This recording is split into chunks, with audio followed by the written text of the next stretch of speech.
Good afternoon and welcome to this Working Together to Improve the System session. We've got three fabulous speakers here for you today.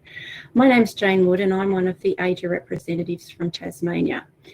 Just before we start, we have a few housekeeping matters. So please, if you have any questions for the speakers, please type them in the Q&A on the right of your screen. If there's any technical difficulties, please use the live support button at the top of your screen. I'll introduce each speaker, and at the end of their presentation, if there's time, we'll ask the questions on screen until the time's up. We will not go ahead of time, so if a speaker ends early, we'll wait until the next allocated time. So I'd now like to introduce our first presenter, who's Grace O'Brien from the Queensland University of Technology, for the session titled Surveillance, Profiling and Over-Policing of First Nations Boys in Australia.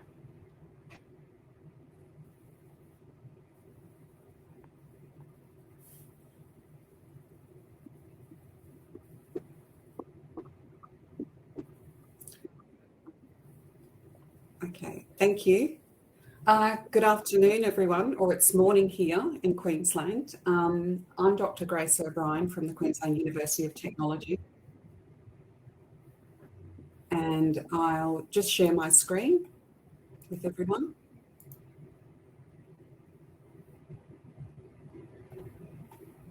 Okay.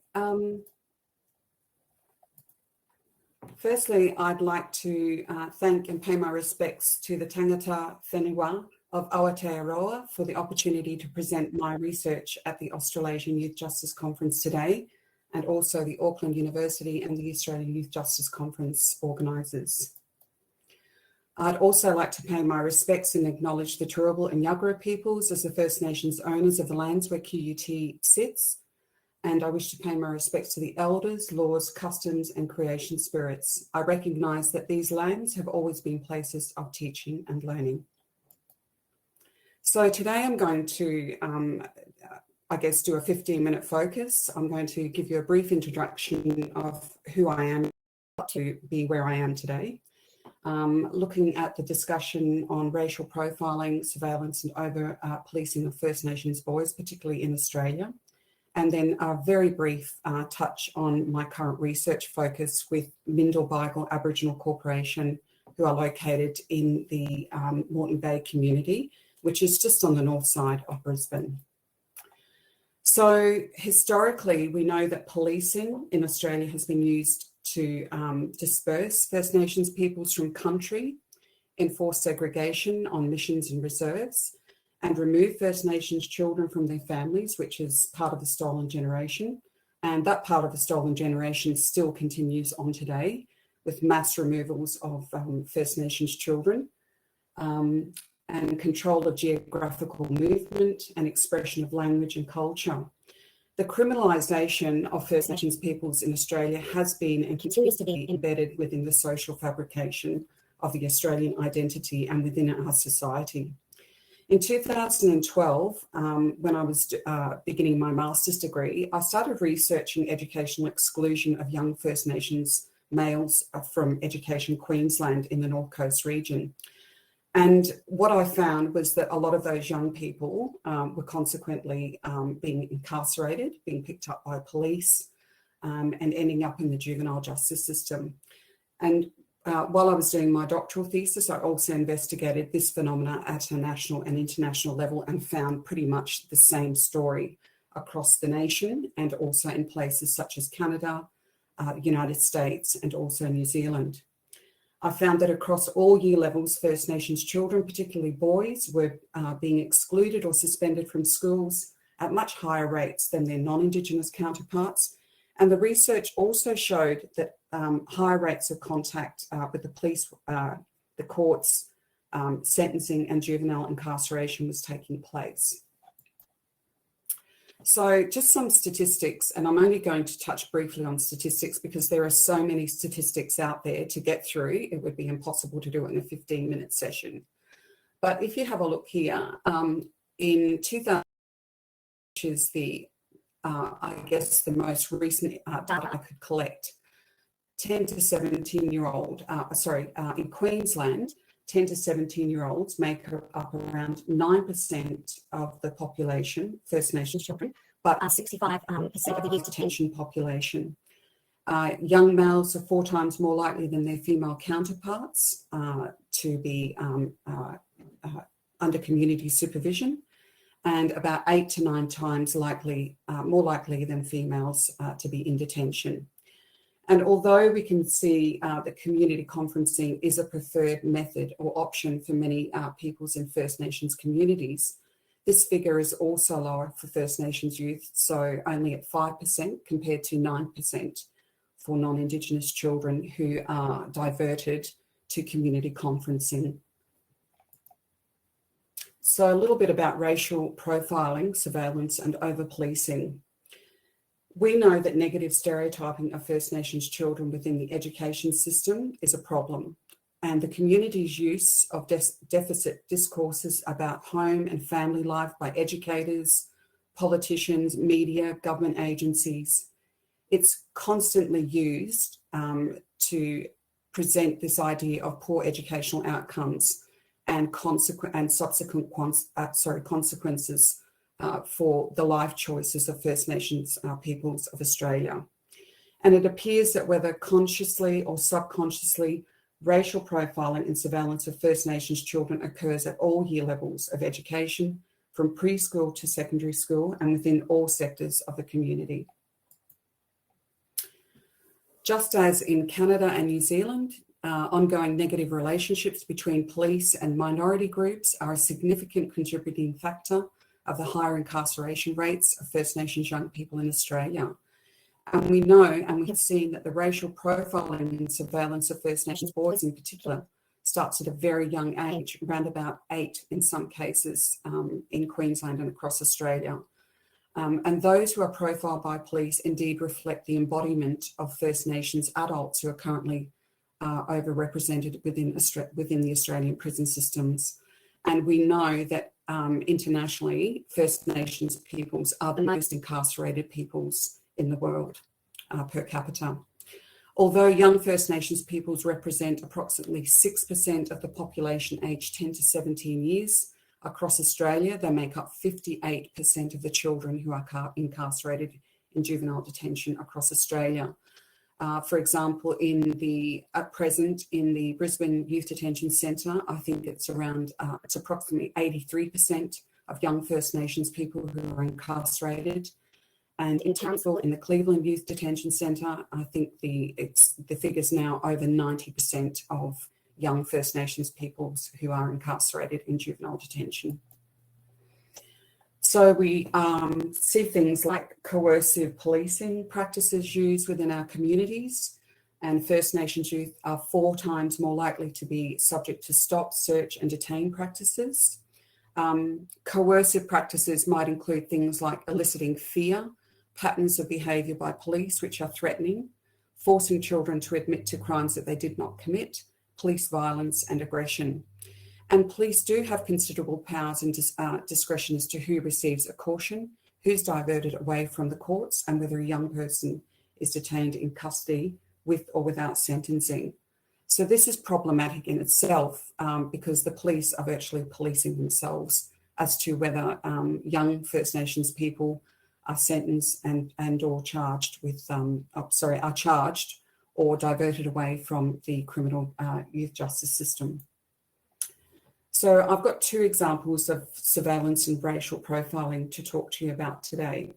The first is the suspect target management plans that was introduced in 2002 by the New South Wales Police Force. And 55% of the people targeted were made up of both First Nations children and adults. This program, this policing targeting program, is still happening today in 2021.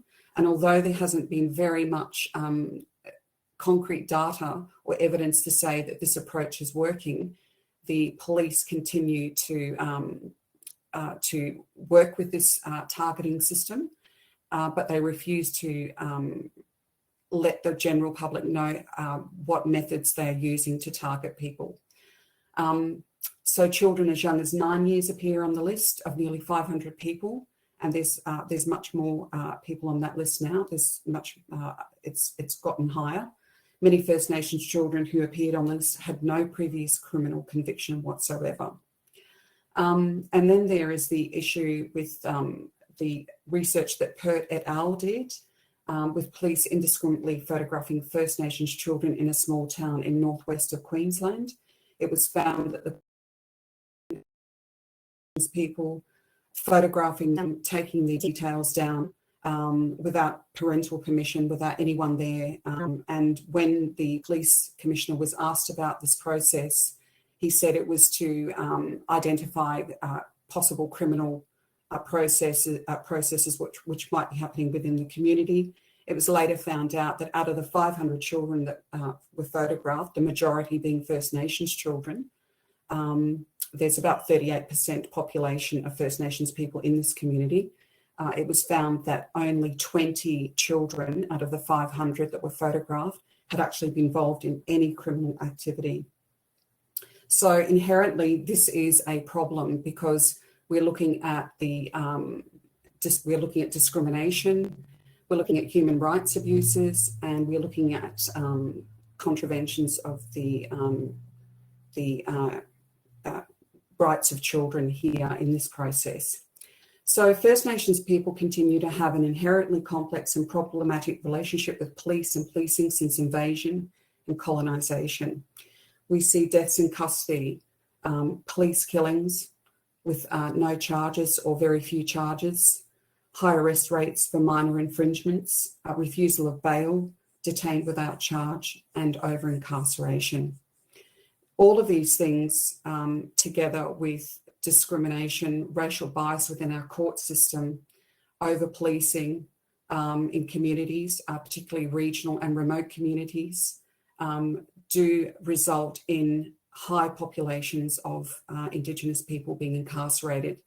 And when we look at our young people, particularly in our local areas, we can see that this is a problem that we are trying to address, but we don't seem to be getting anywhere because there's only one side of the coin, if you like, being addressed here. And the side of the coin that needs to be addressed more so is police bias in arrest, over-policing, and bias in court systems, and so forth. So my current research focuses on prevention of incarceration and recidivism for First Nations children. And my current research has been co-designed and conducted in partnership with Mindil Bible Aboriginal Corporation at Deception Bay in the Moreton Bay region. And we've been working together now for 6 months to determine the best practice to support First Nations children and their families within our local community within this region. This region has actually had a spike in crime. I think the spike is around approximately 8.3% in this particular area, which is problematic. But there are lots of factors that come into play there, a lot of which I can't go into because of time limitations today. But the preliminary research will actually investigate what culturally responsive practices and services in education, training and employment can be provided to support First Nations children who are encountering the police system. The focus will be on 3 stages of support prior to contact with police. So this is actually the prevention stage. The contact with police, courts and juvenile incarceration, which is intervention, and then release from detention and prevention again of recidivism. So they're the 3 areas that we're going to be focusing on, but this is going to be really led by the community to determine the best practice and the best outcomes with the development of a culturally responsive framework that is led and driven by First Nations organisations within the community. I'd like to finish with a quote from a First Nations person that I worked with and that I've worked closely with, who has a professional support role for young people within the community.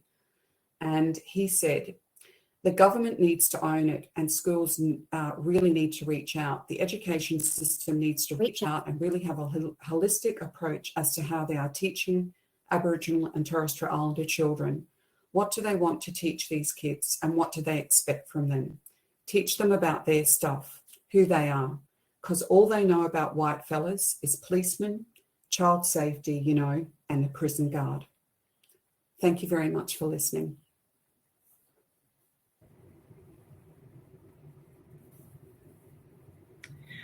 Thank you, Grace, for a very informative presentation with some sobering statistics there. It's important information for us all to consider no matter what role we're in. We do have some questions that have come up, so across to those now. We've got 5 minutes.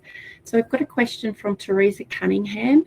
Given that we, so Australia, are a nation birthed out of colonial penal expansion, do you think we can ever get to a place where the justice system can be free of racial bias? That's a great question. It's a tough question to answer. And to be quite honest, I don't know the answer to that question.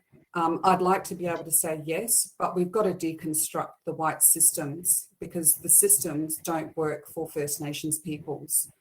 I recently saw an image that came through with a vehicle that had an Aboriginal emblem on it, and it had law enforcement, and it was LORE enforcement.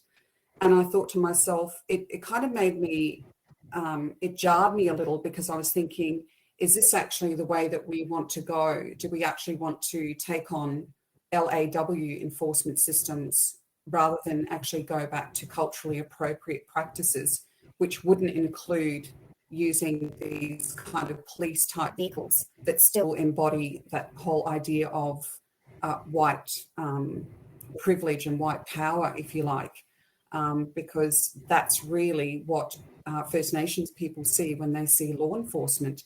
They don't see someone there that's going to protect and serve. They see someone there that they might feel afraid of or don't feel that they could approach. So I think there has to be a lot of work done in this area, particularly in the court system and definitely in policing. Thank you.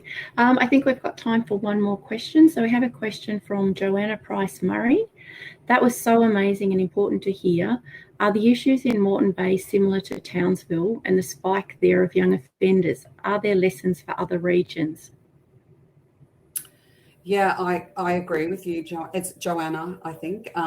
Thank you for the question. And I agree that there are lessons to be learned. And I would really like to, COVID unfortunately locked me down from being able to go up to Townsville to do some research and work up there with community, but it is on my to-do list, I guess, if you want to use that terminology, expression. But I do think that we can learn a lot from what's happening in other communities. For example, in Burke, with their restorative justice practices. And in actual fact, that restorative justice practice actually was originally something that the people in Burke picked up from a New Zealand restorative justice practice that was happening here in New Zealand.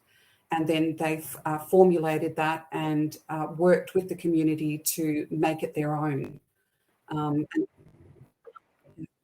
And so I think that that's really an important thing, that we really do need to, even though we are in communities, we really need to keep an open mind about what's happening and best practice within other communities as well. Thank you. I'm going to sneak, there's a few more questions that have come through, so I am just going to sneak one more in. Lost it now. Has the literature on this subject indicated any positive changes over the past 20 years in terms of policing of First Nations, children's and young people? That's from an anonymous participant. To be honest, I don't think the literature has seen much improvement around policing and First Nations peoples. I know that the police think that they are doing better, and I believe that they probably are doing better in some aspects. I was speaking to an inspector only about a couple of weeks ago about this actual issue, and he was saying to me, I think that we are doing better than what we were doing 10 years ago. And I think, yes, in some aspects, there are some programs that they're trying to develop to better relationships with communities. And yes, they might be working in some capacity, but I really think that this is an enormous issue that needs to be tackled at a national level. And as we're doing here, we're talking about it today at an international level. So I really do think it's an area that really needs to be improved. And from what I could find in my last paper that I wrote, or the paper that I'm talking about here today, I couldn't really find a lot of literature that actually showed great improvements between the relationship of policing and First Nations peoples within our communities. So lots of room for improvement then. Yeah. We might move on to our, thank you very much, Grace. We'll now move on to the second presentation in this session, which is titled Oranga Rangatahi, iwi partnerships and community expertise create bespoke approaches to prevention. And I'd like to welcome Karl Severinsen from Oranga Rangatahi to present. Thanks, Karl.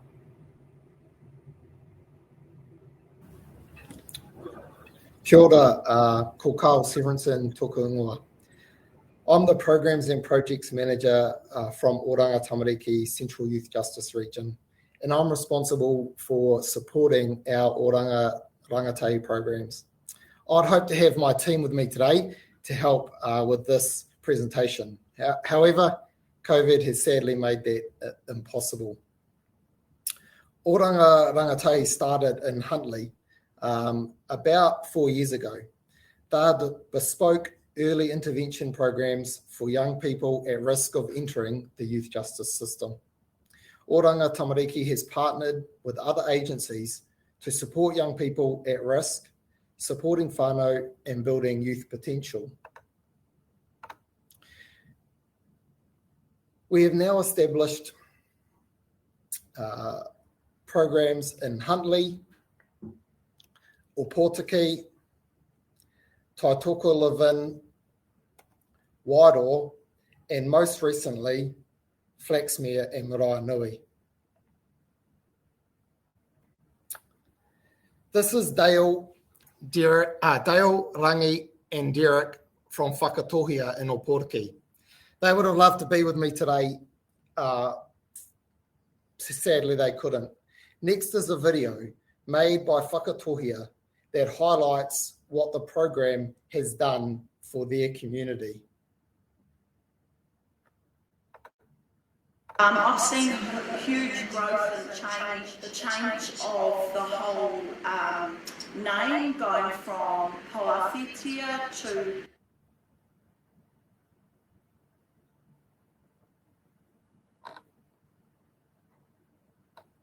Wharekawa, and the whole change in it being a holistic delivery and being Māori kaupapa driven as well. And also the strength of the relationship in working with Whakatohia for the benefit of what are some of our most vulnerable young people. Working with Whakatohia and Oranga Rangatahi to provide a complete wraparound service has just completely changed, I guess, the face of what we're delivering. This opportunity to set up a space for them to come to, a place that would be safe for them, where we could support them and give them, just offer them and give them some direction around, their future. And I remember Sean saying to me, if you can keep one of these rangatahi out of the youth justice system, I will see that as a successful outcome. Going further back, I can't remember the exact numbers, but it was very sad how many youth were actually ending up in the court system. And with a shift in emphasis from the police and also, probably more importantly, from the community iwi, the number of rangatahi going to court now is, you could count on one hand for a year, basically. It's being addressed in a much more holistic Maori solutions for Maori people, which is I believe that's where the answer lies. But Te Wharekawa is like a very whānau-based setup. It's able to address issues at a grassroots level rather than a whole lot of youth being placed in a big pond. The youth at Wharekawa, I have no dealings with them. If there is any sort of incidents, that could be anything, we often deal with the kaiako of Wharekawa, and we deal with it between us. I think it's amazing. From looking in and from what I see with the youth that I've dealt with in the past is often they're just looking for a sense of belonging. Not necessarily just this town, but kids growing up in poverty and stuff like that, they kind of get excluded from families, or they become the too hard basket, where this program is somewhere where they can go every day. How I connect to it is my family, through my mum and dad and the mahi they've done in this community for 30 plus years, so that's 70 years amongst the two of them. The school education system hasn't really worked for them. So sitting in front of a whiteboard, in front of a teacher, it doesn't work for them. So we try and create programs or approaches that actually cater to work differently. Whether it's sitting in the classroom for 10 minutes and engaging in some sort of education, after that 10 minutes we get into some sort of physical activity. But really it's just spending the time with our rangatahi. That's the mountain biking, that's the fishing, that's the going for the hikoi, the ngāhere, that's the rongoa kōrero, that's the pepeha, that's the whakapapa kōrero. So for me, it's about teaching them how to make a connection between what they do now to Te Māori. Everything that they're learning in the lens of Te Māori, redirect them in a path that's more mana enhancing. So this was all about them engaging rather than them achieving an outcome. For Māori, it's completing something and handing their koha over. That's your completion, that's your outcome. It's for us to better improve the system and the way things are taught. Yeah, so I love this Māori approach, to teaching. My drive in this mahi is to help them find their purpose, so that no matter what, if they become a gang member or if they journey outside of the gang, at least they'll have those qualities that will represent them and their people. Standing up, doing their mihi, asking questions, because it's kind of hard for them to ask questions or question why things are happening that way. Proper communication, actual conversations with the tauira has been a positive for me, because I get to actually talk to them and not at them, or talk with them and not at them. He was a kid, he didn't want to go to school, and it started way back in primary. I was just, continuously at the kura heavy and hui after hui, and he didn't like school. So when it was time for him to go to high school, we already knew, there was going to be drama. The Wharekawa program was mentioned. We've just heard nothing but amazing things about him and his whole attitude towards learning. I can just call Auntie up, when this boy's playing up at home, come and get him, and boom, she's there, and straight away he just settles right down. I don't know where we'll be without this program. Yeah, I'm just grateful for this, what you fellas are doing for me. And like I say, we've seen a big change in them in the last couple of years. Before I come to this course, I've been to school for about two and a half years. Went there for a few months and ended up back in school. Turned from strangers to family, pretty much. When I was out of trouble, learned to associate with other people. Couldn't do that before. A little bit better. And talk without swearing. Pick us up, take us for breakfast. And take us to school, pick us up lunchtime. Go to the gym. That's the only thing I'll get up at 7 o'clock for. There's always something to do instead of going around and doing mischief around town. So what's unique about holistic learning really is about the lived experiences. And that's my passion, is around the lived experience. For me, is that the learning is actually in the home, and then it flows out into the community. A lot of our rangatahi are actually the environment they live in. Me as a grandmother, you know, I've been a mother, I've been a rangatahi too. So it's all those experiences, and so our kaimahi, you know, they have those experiences too. And so I guess for me is that's why they call me Nan. It's a different wairua when they call you Nan. And they're quite respectful. Our rangatahi are. And they take care of me like I take care of them. The program is developed to their needs. Although we have a structured program, our program actually fits the needs of our rangatahi. And so how I treat our rangatahi is how I treat my mokos. So they're loved just as much.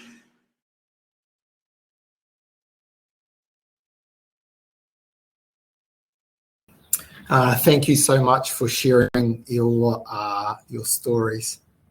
Next, we've got a presentation from Taitoko Levin, but first a quick message. Tēnā koutou from Oranga Rangatahi team in Taitoko. Sorry we couldn't be there to introduce ourselves and our program.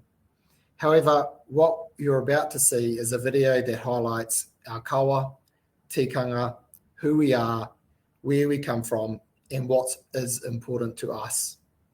We chose to present it like this because what you're about to see in here guides our mahi with rangatahi and whānau here in Taitoko.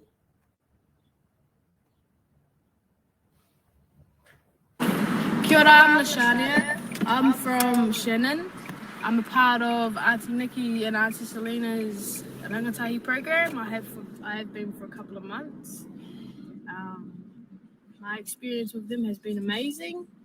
Today has been a productive day. I've got my vaccine done. I've got my shopping done. Been learning how to budget. Yeah. Overall, they're all amazing. The whole office, the whole MTA, they're really supportive. They've supported me so much. Whether what situation you're in or what trouble you're in, they're always there, never vanishing. I'm grateful for yous. And yeah, I'd like to say thank yous and love you.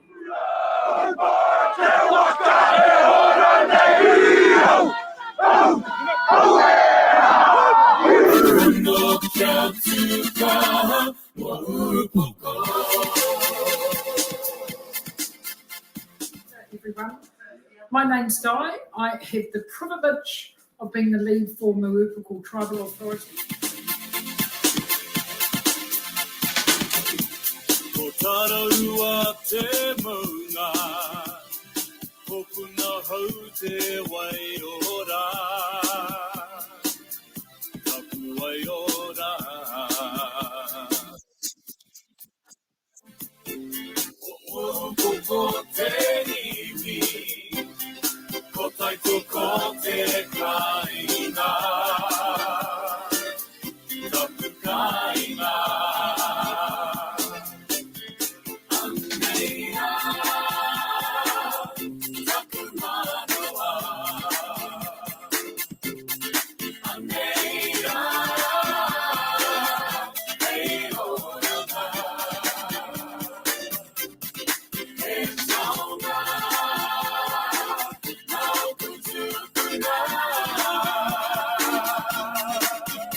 Our program is about acknowledging rangatahi, whānau, iwi, hapu, and the wider community in their time, space, and worldview. Yeah, you know, as in their life, this is how you have to do it. Yeah, and that's what Oranga Rangatahi is about. Yeah, it's about giving the power to them and us, you know, walking with them and letting them be themselves, but also teaching them those learnings that are here.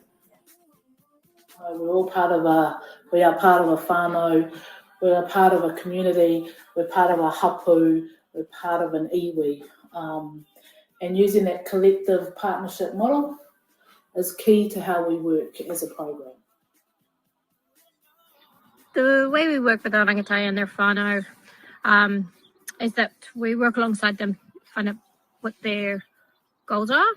And this may take time and it may take space, which we give them. What we don't do is try and force them into achieving goals that fit our time frame. And also to listen to their voice, you know, and let their voice guide us in what direction that we move in. So most of the time we're doing what our rangatahi strengths are, and we like to build off that. We don't really like to focus on the deficit too much, unless it obviously needs attention. And Paku groceries. And what she said to me afterwards was, "Thank you so much, Auntie. I feel amazing. I feel good that I don't have to, you know, I didn't steal the food. Like, I feel good going home and feeling whole." It's all about just seeing the whole being in front of you, that whole person. Because like each person has their own mana. Of rangatahi. By law, there's certain rules around holding photos of them. So working on this program, I actually know these students. I know what they look like. I know who they are. And there's been quite a few situations where I've been made aware that there's a group of rangatahi in town causing issues, and I've been able to approach that group. I've been able to identify them by name. I know who they are.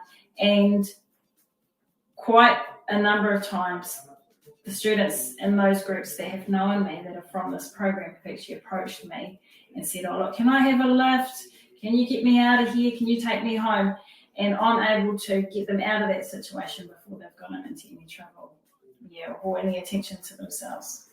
Yeah, and that's as a direct result of building that relationship with these kids and knowing them as people, and vice versa. The partnership that we have with Mōpoko Tribal Authority is something very important to us, and we really value that, because it's in that partnership that we're able to continue to work with these students, continue to have doors of opportunity through education open for them.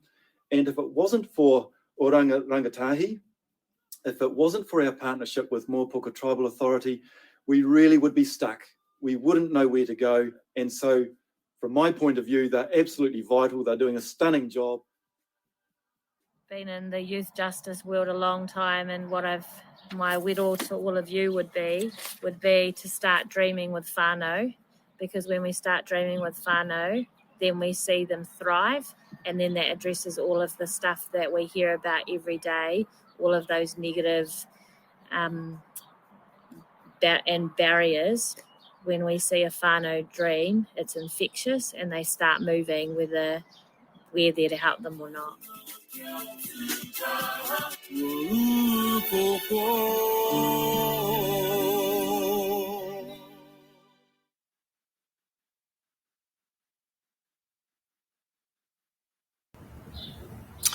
Wow, thank you so much, guys. What an amazing, amazing presentation. Now for some outcomes. We've had 61 rangatahi through our programs in Opotiki and Taitoko. 13 have been supported into employment, all but one enrolled in education. 21 rangatahi have either been supported back into mainstream education or supported to stay in it.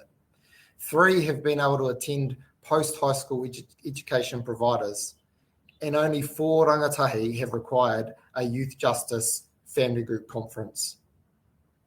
The programs are all different, reflecting the strengths and needs of each community. Oranga Tamariki employs some of the staff directly, but they are embedded with the provider, working in line with the kaupapa of that organisation. Having Oranga Tamariki staff embedded so closely with these organisations has enabled great partnerships between people to develop.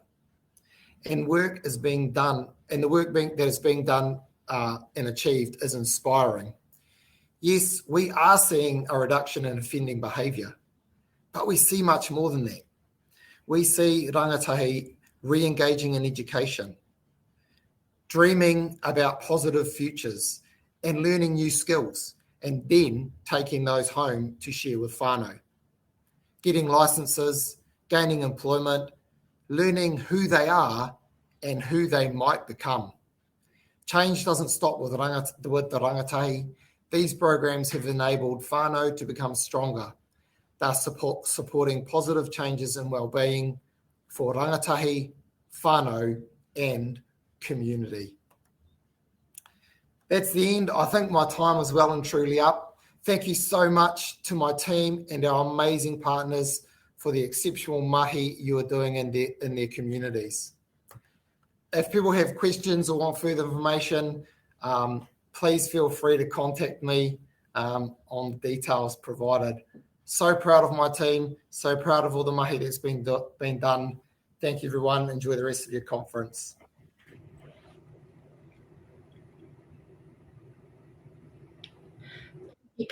And thank you to all the people that were involved in your presentation. I think it really highlights collaboration and community approaches to achieve outcomes for young people. I found it really quite powerful to see the different experiences and perspectives. It gave it a realness. We don't have any times for questions, but if you do have them, please put them up on the Q&A board, and Karl can answer them through the discussion forum. So we're now going to move on to our final presentation in this session, which is evaluating the effectiveness of intervention programs for adolescent male offenders in Western Australia. And I'd like to hand over to Kristie Dellar from Youth Justice Psychological Services for the presentation. Thanks, Kristie. Thanks, Jane.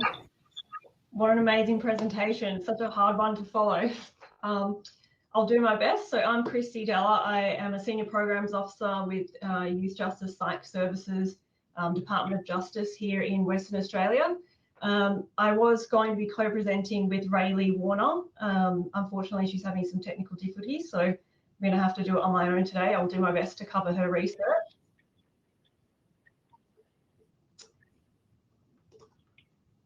Sorry.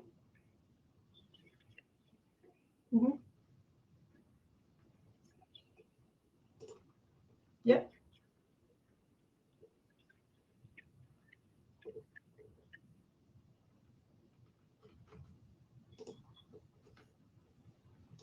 Yep, is that showing up?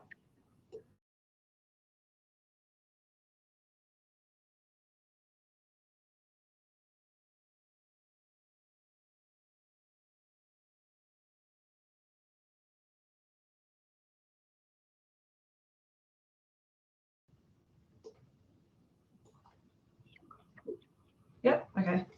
Apologies.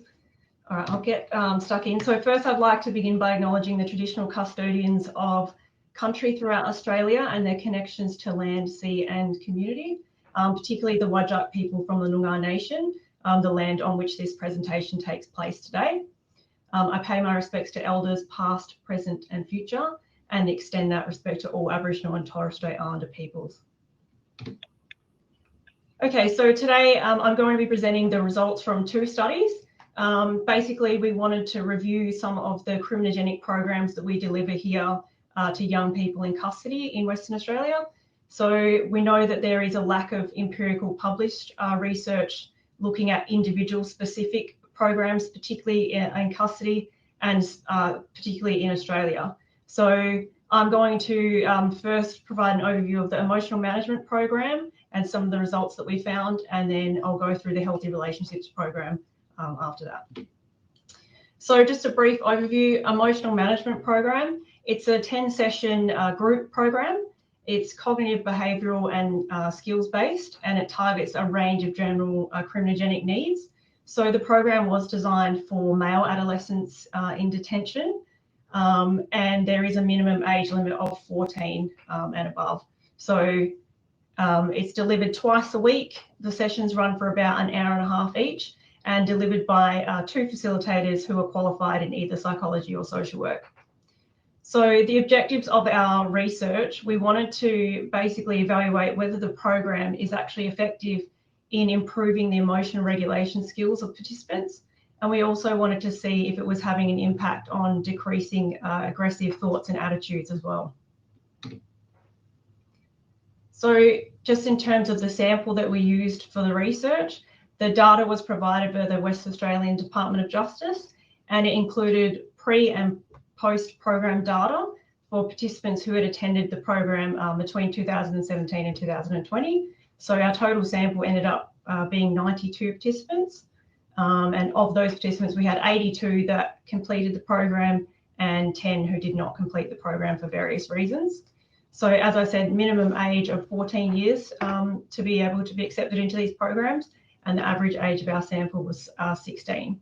So you can see here as well, the majority of our sample was Indigenous young people, so almost 70%, which lines up with the percentage of young people in custody in Western Australia who are Indigenous.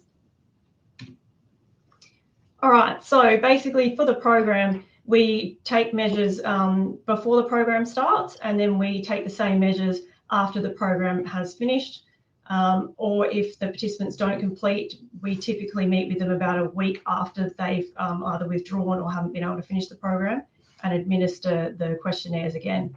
So we look at difficulties in emotional regulation. We have the aggression questionnaire.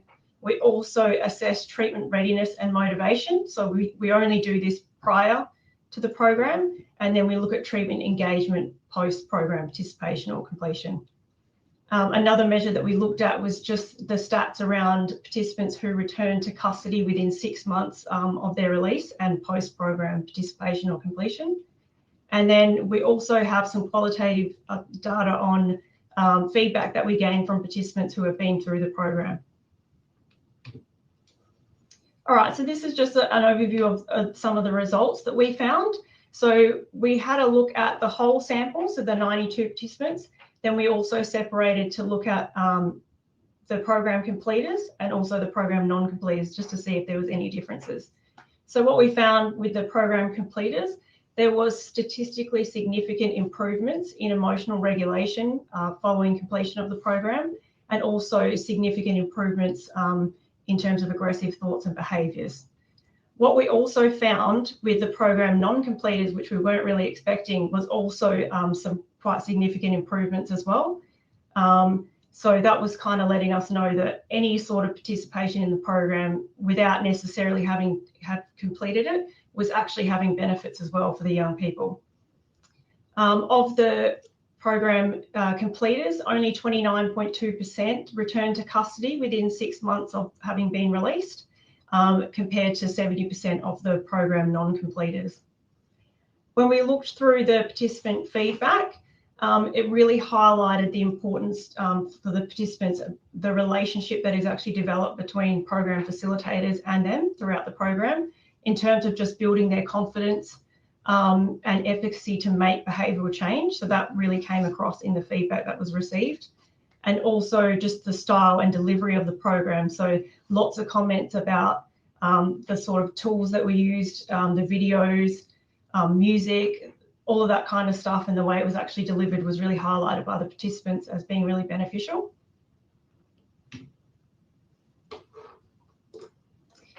So just some of the key findings from our evaluation of the emotional management program. So our results provide empirical support for the effectiveness of the program, specifically in regards to improving emotion regulation skills for those participants who completed the program, but also for those who didn't complete and had some sort of participation. So this really adds to the what works research for us in regards to empirically supported risk reduction approaches. And like I said, the results surprisingly showed us that without having necessarily completed the program, some level of participation did have lead to some improvements in terms of emotion regulation and a decrease in aggressive thoughts and behaviours. So we definitely need longer term research to look at, you know, how sustainable are these changes over time. And we would definitely think that evaluating the effectiveness specifically for the Indigenous young people would be really important given the level of overrepresentation in Western Australia. All right, Healthy Relationships Program. So Rayleigh actually evaluated this program, so I'm just going to present her results on her behalf. So the Healthy Relationships Program is 8 sessions. Again, similar to emotional management, it's a cognitive behavioural skills-based program, and it's really focused on dating violence prevention and intervention. And it was originally designed for male adolescents in detention as well. Similar to emotional management, there is a cut-off age, so the minimum age is 14. The research basically wanted to evaluate whether healthy relationships has any impact or is effective at reducing participant attitudes supporting traditional gender stereotypes, and also reducing the acceptance of intimate partner violence as well. So the sample that was looked at for the Healthy Relationships Program, again, the data was provided by the Department of Justice in Western Australia, and we looked at pre and post evaluation data again. So this was covering participants who were included in the program between 2017 and this year. So participants age, again, 14 to 18, and over 90% of participants had actually completed this program. As you can see, similar to emotional management, the majority of the sample was First Nation Indigenous youth.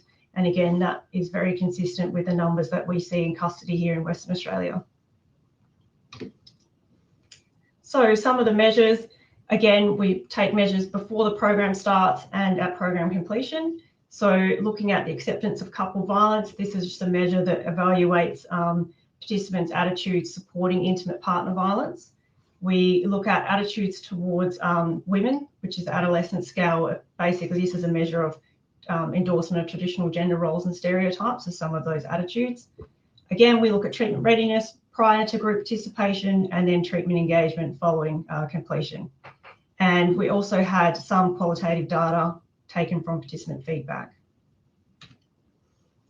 So as you can see here, there was significant improvements in terms of endorsement of gender stereotypes and roles. So we saw a decrease post-program completion, and that was for the whole sample. We also saw a reduction in acceptance of couple violence as well.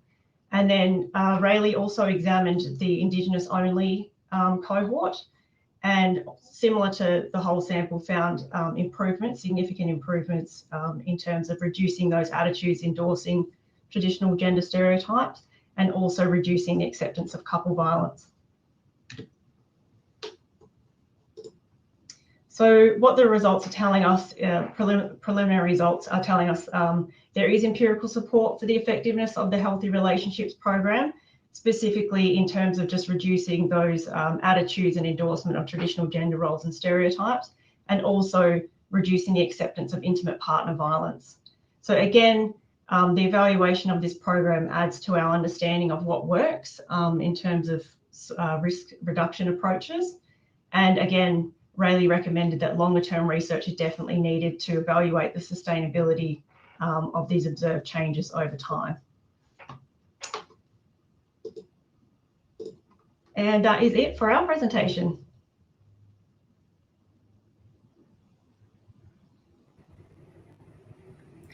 Thank you, Kristie. It sounds like that was a really valuable evaluation. Often we can implement programs, but we don't take the effort to really see what's working and what's not. So, and the outcomes that can be achieved from that. So, well done and thank you. We have a question up from Mary Lounder. Is the Healthy Relationships program just for intimate partner violence and not addressing family violence? Yeah, so originally it was designed for intimate partner violence, but as we've kind of learned more about the research and the focus in Australia, and particularly to Western Australia, on family violence, there has been elements included now to address those attitudes as well and cover some of the difficulties that arise in family relationships as well.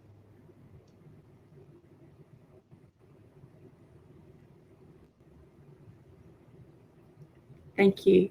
We've got about 4 minutes. If anybody else has got any questions, if they just put them up on the Q&A board. But while we're waiting, I might ask, did the research result in any future recommendations for the programs themselves? Yeah, so something that came out, particularly from participant feedback, was wanting the program to be longer and more intensive, and this was for both programs. And some of the findings, particularly for Healthy Relationships, recommendations were that additional sessions be included and a more intensive program, because although we saw significant improvements in terms of attitudes, they were quite small in terms of effect sizes. And as we know, it takes a lot of work to change attitudes, like really change them. So one of the recommendations was definitely to extend the length and intensity of the program so we can just have more specifically target those attitudes. Great, thank you. We now have another question from Rachel Barler. Was the program and the measures used to evaluate the program reviewed by cultural brokers to review the suitability for culturally and linguistically diverse and Aboriginal or Torres Strait Islander clients? Yes, great question. So both programs in the design stage, we actually partnered with Aboriginal welfare officers. So that's the position. There's several staff in the detention centre here. Their role is to provide cultural advice and input specifically to do with the young people in custody. So we had them really be involved in the development of the programs early on. And we also had them come in and co-facilitate the first few programs that were run so that they could have a direct input and evaluate the cultural appropriateness, not just of the program, but also of the questionnaires. So we sat with them, had them go through them with us, and they also came in to some of the pre and post assessment interviews to provide their input in terms of cultural appropriateness. And it didn't get to cover it here, but Rayleigh actually did find one of the measures was removed early on due to the feedback from the Aboriginal welfare officers about it just not being really relevant to the young Indigenous people that we were working with and not really capturing what we were aiming to capture, I guess. So it ended up leading to the replacement with a different questionnaire.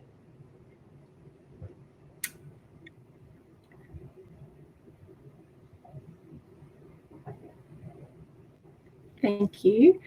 We have a question from Angela Scott. Were the programs independent of each other in terms of the participants? Yes, yeah. So 2 totally different sample groups, independent of each other, yes. Okay. Another question, do you work with the partner as well or just the person you? Yeah, so that's a great question. We do have a more intensive family and domestic violence program, which hasn't been evaluated yet, which does include the partner work. But for this program, because it is so brief, we don't work with the partners. It's just the young people in detention. Okay, great, thank you.